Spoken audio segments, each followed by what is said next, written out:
warahmatullahi wabarakatuh. Perkenalkan, nama saya Katarina Edelvina Dama dengan NRP 2232841 dari Universitas Tia Malang dengan program studi D3 Rekan Medis dari kelas B. Di sini saya akan membahas tentang materi sistem kardiovaskuler dengan dosen pembimbing Bapak Heri Didiarto Escape NS SPD. Pengertian dari kardiovaskuler. Kardiovaskuler berasal dari kata kardio yang berarti jantung dan vaskuler yang berarti pembuluh darah. Jadi kardiovaskuler adalah jantung dan pembuluh darah.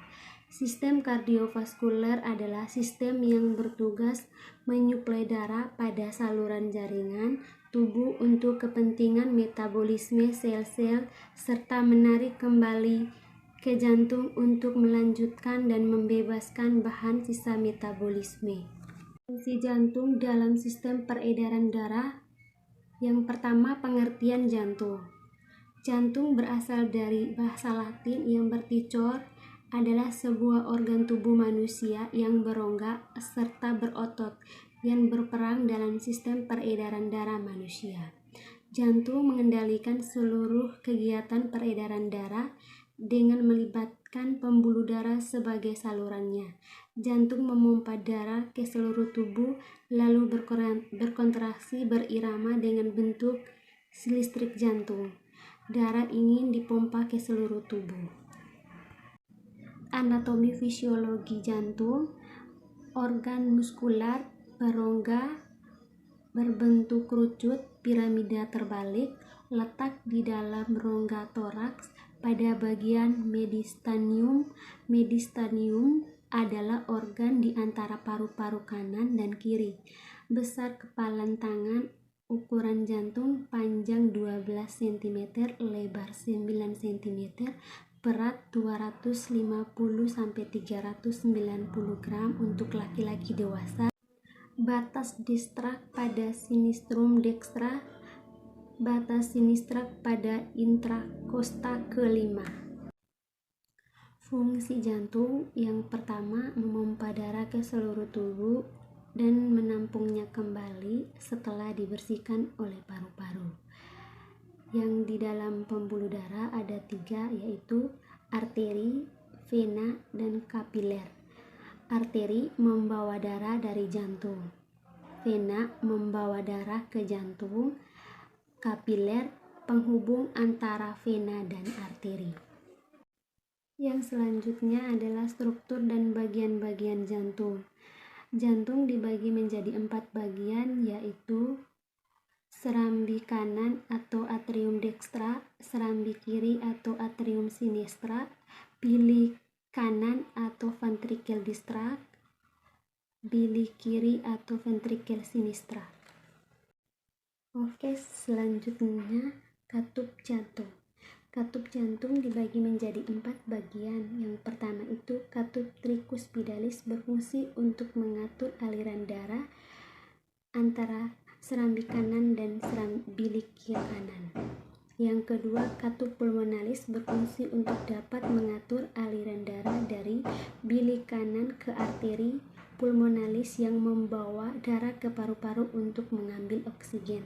Yang ketiga, katup mitra, berfungsi untuk dapat mengalirkan darah yang kaya oksigen dari paru-paru, mengalirkan dari atrium atau serambi kiri ke ventrikel atau bilik kiri. Yang keempat, katup aorta yang berfungsi sebagai alat untuk membuka jalan bagi darah yang kaya akan oksigen yang dilewati dari ventrikel kiri ke aorta.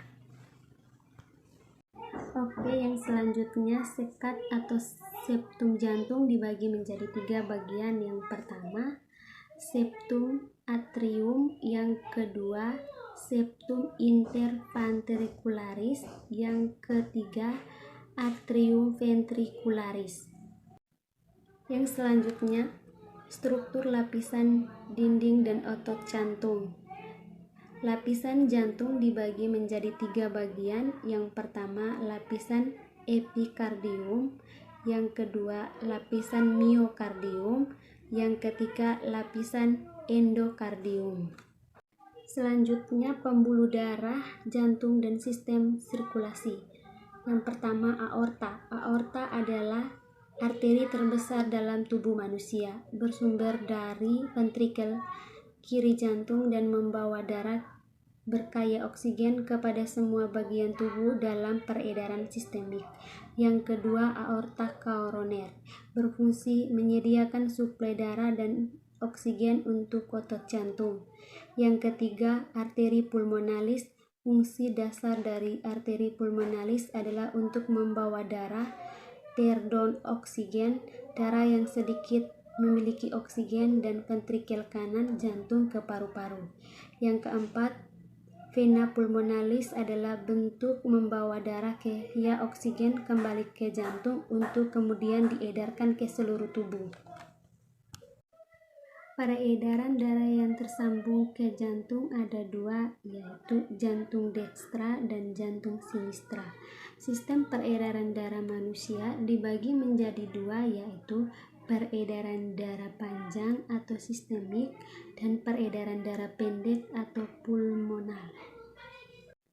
Jenis-jenis pemeriksaan penunjang pada jantung, yang pertama EKG, yang kedua ekokardiografi, yang ketiga foto röntgen dada, yang keempat EKG tradimil, yang kelima kateterisasi jantung, yang keenam MRI jantung.